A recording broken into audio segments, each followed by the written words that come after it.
Hello friends, तो आज वाली क्लास में हम देखने वाले हैं कि स्टैक क्या होता है, कहाँ यूज में आता है, हमारे फ्लटर एप्लीकेशन के अंदर उसको हम कैसे इंप्लीमेंट कर सकते हैं, प्रैक्टिकली उसको देखने वाले हैं। तो देखो, इस चीज को एग्जीक्यूट करने से पहले यानी कि इसको इंप्लीमेंट करने से पहले हम इसको समझ लेते हैं कि स्टैक का मतलब क्या होता है। मतलब जो हमारा स्टैक विजेट है वो एक्चुअल में करता क्या है। तो देखो, नाम से ही समझ में आ रहा होगा, स्टैक स्टैक का मतलब होता है एक के ऊपर एक। तो कभी भी हमारे फ्लटर डिजाइन के अंदर जो हम फ्लटर एप्लीकेशन बिल्ड कर रहे हैं उसके अंदर हमको कभी भी ऐसी कोई डिजाइन चाहिए जिसमें हमको ओवरलैपिंग चाहिए बिटवीन आर विजेट्स, तो हमेशा हम क्या यूज करेंगे, स्टैक को यूज करेंगे। क्योंकि इसका काम क्या होता है कि जितने भी इसके चिल्ड्रंस होते हैं ये उनको क्या करता है, ओवरलैप करता है। और इसमें हमेशा ध्यान रखना, जो पहला चाइल्ड होगा वो सबसे नीचे होगा और जो सबसे लास्ट चाइल्ड आपने डाला है उस चिल्ड्रन वाले एरे के अंदर वो सबसे ऊपर होगा। और देन हम इनमें मार्जिनिंग या पोजिशनिंग देके हम इन चाइल्ड को ओवरले करवा सकते हैं दूसरे चाइल्ड के ऊपर से। हालांकि अगर आप एक ही साइज के 3 कंटेनर बनाओगे और एक ही साइज के सेम विजेट को यूज करोगे तो आपको ओवरलैपिंग का डिफरेंस समझ में नहीं आएगा। क्योंकि अगर मैं एक ही टेक्स्ट विजेट है उसको ओवरलैप कर दिया मैंने, तो वो आपको लगेगा ही नहीं कि वो 3 टेक्स्ट विजेट है, अनटिल अनलेस आप उनकी साइजेस डिफर करो या उनकी फॉन्ट साइज डिफर करो। यही बात करता हूँ अगर मैं बॉक्सेस की, जैसे कि हमारा कंटेनर है, तो अगर मल्टीपल कंटेनर्स ले लूंगा और सबकी सेम साइज रखूंगा और स्टैक के अंदर डालूंगा तो आपको नहीं पता चलेगा कि वहां पे 3 कंटेनर है कि 5 कंटेनर है या 1 कंटेनर है, क्योंकि सबकी साइज सेम है और सबके सब एक के ऊपर एक ओवरले हो रहा है। तो अब ये जब एक के ऊपर एक ओवरले होंगे तो आपको नहीं पता चलेगा कि इसके नीचे और भी बहुत सारे कंटेनर्स है। तो हमेशा हम स्टैक को तभी यूज करेंगे जब हमारे पहले विजेट के ऊपर हमको कोई दूसरा विजेट लगाना है और उसकी साइज या तो उससे कंपैरेटिवली छोटी है या फिर बड़ी है, लेकिन साइड्स में कहीं ना कहीं हम उसको ओवरले कर रहे हैं। ठीक है, तो अगर आप स्टैक को यूज कर रहे हैं और आपका जो पहला चिल्ड्रन है उस स्टैक का वही अगर छोटा है सेकंड विजेट से, तो आपका कभी भी जो फर्स्ट विजेट है वो विजिबल ही नहीं होगा, क्योंकि ये ओवरले हो चुका है। या आपका छोटा बॉक्स है, इसके ऊपर आपने बड़े बॉक्स को ओवरले कर दिया है, तो इसका कोई सेंस नहीं है। तो हमेशा हम हमारे फ्लटर एप्लीकेशन के अंदर स्टैक का यूज तभी करेंगे जब या तो मेरे को उसके ऊपर ओवरले करना है बट जो कंपैरेटिवली साइज है वो उसकी छोटी हो, या फिर उनके एजेस पे कहीं मेरे को उसको प्लेस करना है और ओवरले रखना है। ओवरले यानी कि ये एक बॉक्स है, इसके कॉर्नर पे कुछ पोर्शन उस विजेट के ऊपर और कुछ पोर्शन उस विजेट के बाहर हो, जिसको हम कहते हैं ओवरले या ओवरफ्लो। तो ऐसा कोई विजेट का डिजाइन हो, ऐसी कोई डिजाइन हमको हमारे फ्लटर एप्लीकेशन में चाहिए, तो उस केस में हम हमेशा स्टैक को यूज करेंगे। तो आप यहाँ पे इसका इंप्लीमेंटेशन देख सकते हैं, अ विजेट that positions its children relative to the edges of its box. मतलब इसको एक और कॉन्सेप्ट से समझना कि जितने भी स्टैक में एलिमेंट्स आते हैं वो टॉप लेफ्ट कॉर्नर में प्लेस्ड होते हैं। जैसे कि मैंने स्टैक लिया और उसके अंदर मैंने क्या किया, एक कंटेनर को प्लेस किया, उसके बाद में एक और कंटेनर को मैंने प्लेस किया चिल्ड्रन के अंदर, तो ऑटोमेटिकली कहाँ जाएगा, टॉप कॉर्नर में। ऐसे सारे जो आपके विजेट्स हैं जो आप उस पर्टिकुलर स्टैक में अलाइन कर रहे हो वो टॉप कॉर्नर में चले जाएंगे। फिर आपको मार्जिन या पोजीशन विजेट को यूज करके उनको पोजीशनिंग देनी पड़ेगी, सो दैट जो आपका दूसरा विजेट है जो उसके ऊपर ओवरले कर रहा है उसको आप कहीं भी इधर उधर प्रीवियस विजेट के ऊपर ओवरले करवा पाओ। ठीक है, this class is useful if you want to overlay several children in a simple वे।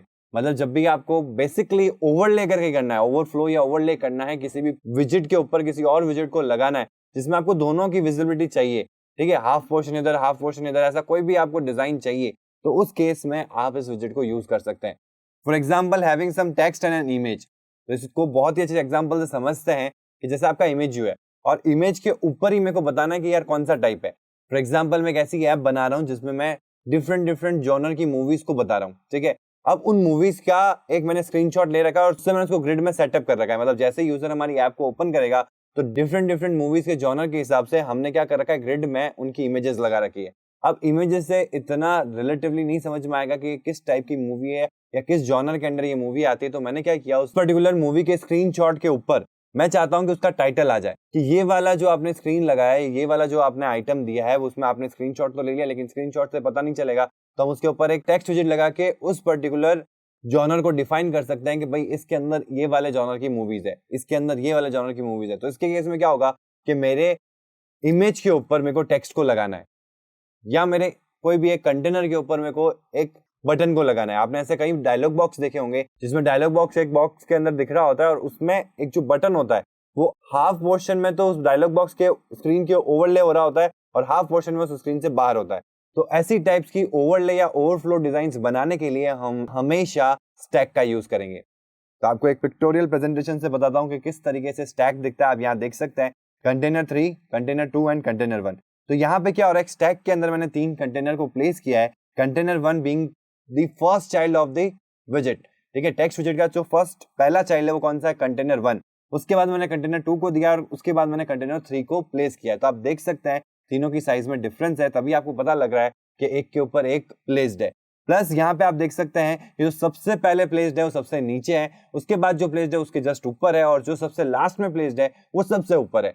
तो इस तरीके से स्टैक विजेट जो है वो फंक्शन करता है। तो इस चीज को प्रैक्टिकली इंप्लीमेंट करने के लिए चलते हैं सीधा एंड्रॉइड स्टूडियो के अंदर। फिर से बता देता हूँ, आप यहाँ पे VS कोड को भी यूज कर सकते हैं, just the difference of ID, अंदर का जो इंप्लीमेंटेशन है वो बिल्कुल सेम है। तो चलते हैं सीधा एंड्रॉइड स्टूडियो के अंदर। तो यहाँ मैंने एंड्रॉइड स्टूडियो ओपन कर दिया और इसमें एकदम बेसिक डिफॉल्ट प्रोजेक्ट को मैंने क्रिएट कर दिया। राइट हैंड साइड देख सकते हैं मैंने सिर्फ बॉडी के अंदर एक टेक्स्ट विजेट लिया है, क्योंकि आज वाली क्लास में हम केवल फोकस करने वाले हैं स्टैक विजेट के बारे में, क्योंकि हमको उसको प्रैक्टिकली इंप्लीमेंट करके देखना है, सो दैट हम जब भी कोई फ्लटर एप्लीकेशन को बिल्ड करें और हमारे सामने ऐसी कोई डिजाइन आए ओवरले या ओवरफ्लो की, तो हम हमारी ऐप में स्टैक विजेट को अच्छे से यूज कर पाए और उस डिजाइन को क्रिएट कर पाए जो हमारी ऐप की रिक्वायरमेंट है।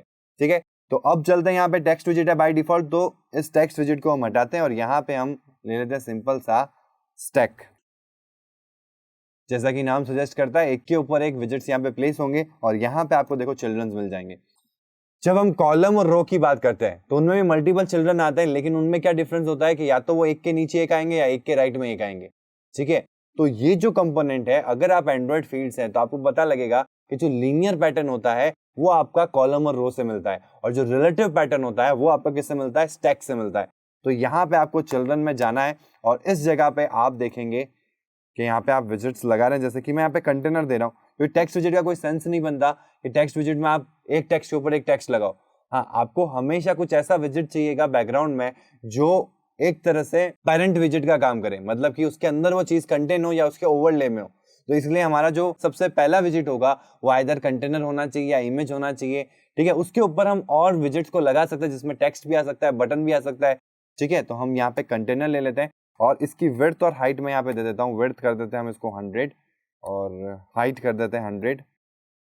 थोड़ी सी और बढ़ा देते हैं क्योंकि ये हमारा फर्स्ट विजेट है, तो ऐसे हिसाब से हम इसको 120 कर देते हैं। तो यहाँ हमारा विजेट तो बन चुका है, लेकिन अभी हमको दिखेगा नहीं है कंटेनर, क्योंकि हमने इसको कलर नहीं दे रखा है। तो कलर देते हैं और कलर में हम क्या देंगे, कलर स्लॉट। ठीक है, मैंने यहाँ पे कलर ले लिया है और अभी आप देखोगे तो एक आपका कंटेनर विजेट जो है वो स्टैक में आ चुका है। ठीक है, थोड़ा सा और बड़ा बनाते हैं इसको, 200 कर लेते हैं, क्योंकि अभी मैं आपको सबसे पहले तो प्रैक्टिकल इम्प्लीमेंटेशन जो हमने डिज़ाइन में देखा उसी तरह की डिज़ाइन बना के देखते हैं। तो ये एक बॉक्स हो गया, ऐसे ही मैं मल्टीपल बॉक्स ले रहा हूँ यहाँ पे। ठीक है, एक कंटेनर बन गया, उसके नीचे एक और कंटेनर लगा रहा हूँ जिसकी साइज में कर देता हूँ 160। तो अभी आप डिफरेंस देख सकते हैं, पहले तो ब्लू ग्रे की जगह हम इसको कर देते हैं ग्रे। तो अभी आप डिफरेंस देख सकते हैं कि ये हमारा एक कंटेनर है और ये हमारा एक कंटेनर है। जो सबसे पहले मैंने कंटेनर लिया है 200 बाय 200 का, सबसे नीचे आ रहा है। ठीक है, मतलब स्टैक के अंदर सबसे नीचे आ रहा है। और उसके बाद जो मैंने कंटेनर लिया है वो 160 बाय 160 का है, क्योंकि अगर आप यहाँ पे सेम साइज का लेते हो तो फिर कोई सेंस नहीं है, क्योंकि वो पूरा का पूरा आपका उस नीचे वाले कंटेनर को कवर कर लेगा। तो उसका कोई सेंस नहीं है। आप उस केस में आप इस पर्टिकुलर कंटेनर को यूज कर सकते थे, फिर नीचे वाला कंटेनर का कोई रोल नहीं रह गया। ठीक है, तो अब हम यहाँ पे रन करते हैं इसको। तो आप देख सकते हैं कि पूरा का पूरा जो आपका विजेट है वो यहाँ पे कवर कर चुका है नीचे वाले विजेट को, यानी कि जो सबसे पहले हमने कंटेनर डाला है उसको पूरा कवर कर चुका है। अब इसमें एक सिनेरियो हो सकता है। सिनेरियो क्या है कि मैं अगर चाहूं तो इसको पोजीशन या मार्जिन देके मैं इसको ओवरले करवा सकता हूं। उसके लिए मैं कुछ नहीं करना है, यहाँ पे कंटेनर को रैप करना है विद द विजेट नेम पोजीशन। ठीक है, इसमें आपको ऑप्शंस मिलते हैं स्पेसिंग देने के, लेफ्ट राइट टॉप बॉटम से। तो मैं यहाँ पे लेफ्ट से स्पेसिंग दे देता हूँ और टॉप से स्पेसिंग दे देता हूँ। ठीक है, अभी इसको वापस रन करते हैं। तो आप देख सकते हैं कि यहाँ पे ये क्लिप हो रहा है, मेरा पीछे वाला जो विजेट है वो दिख रहा है, और ये जो सेकंड विजेट मैंने लिया इसको पोजीशन किया तो ये देखो मैंने यहाँ से इसको स्पेसिंग दी। आप चाहो तो चारों तरफ से इसको स्पेसिंग दे सकते हो। चारों तरफ से देने के लिए top, left, bottom and right. तो आप देख सकते हो कि ऐसी कोई डिजाइन अगर आपको चाहिए तो आप ऐसी डिजाइन बना सकते हो with the help of stack विजेट। ठीक है, तो ये हुआ पोजीशन का यूज जब हम स्टैक को यूज करते हैं। अब एक और डिजाइन को हम यहाँ लेते हैं कि अभी अगर हम देखें, इसको हटा देता हूं मैं, और आपका जो ये विजेट है वो यहाँ से अंदर की तरफ क्लिप हो रहा है। वो इसलिए हो रहा है क्योंकि जो आपका स्टैक है, स्टैक ऑब्वियसली आपकी कौन सी प्रॉपर्टी ले रहा है, जो चिल्ड्रन की प्रॉपर्टी, मतलब चिल्ड्रन की जो विड्थ और हाइट है वो उसको यहाँ पे स्टैक को असाइंड है।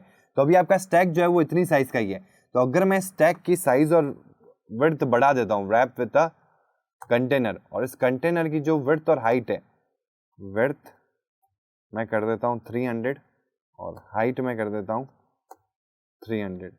ठीक है, 300 बाय 300 का एक बॉक्स है जिसके अंदर स्टैक है। ठीक है, अब मैं इसको रन करता हूँ तो आप यहाँ पे देख सकते हैं कि एक्चुअल में ओवरले हो चुका है यहाँ पे। ठीक है, जितना हमने यहाँ पे लेफ्ट और टॉप में पोजीशनिंग दी है तो उसके हिसाब से आप देख सकते हैं कि जो आपका ऊपर वाला जो विजेट है वो उसके ऑटोमेटिकली ओवरफ्लो हो चुका है। ठीक है, तो आप इसकी साइज भी कम कर सकते हैं, जैसा चाहे वैसा डिजाइन आप बना सकते हैं, और ये इसी तरीके से यूज में आता है। जब भी आप स्टैक को यूज कर रहे हैं तो उसका मेन रोल यही होगा कि आप उसमें ओवरले कर रहे हैं और यूजर को भी दिख रहा है कि ये जो कंपोनेंट है ये इस कंपोनेंट के ऊपर है या ये कंपोनेंट इसके नीचे है, जिससे कि एक आपकी कोई डिजाइन, ऐसा कोई डिजाइन फॉर्मेशन है जिसमें आधा पोर्शन उस विजिट का इस विजिट के ऊपर है और आधा पोर्शन किसी और विजिट के ऊपर है, तो उस ओवरलैपिंग वाले स्ट्रक्चर को एग्जीक्यूट करने के लिए आप इस तरीके से स्टैक विजिट को यूज कर सकते हैं। तो आज की क्लास के लिए इतना ही, थैंक यू।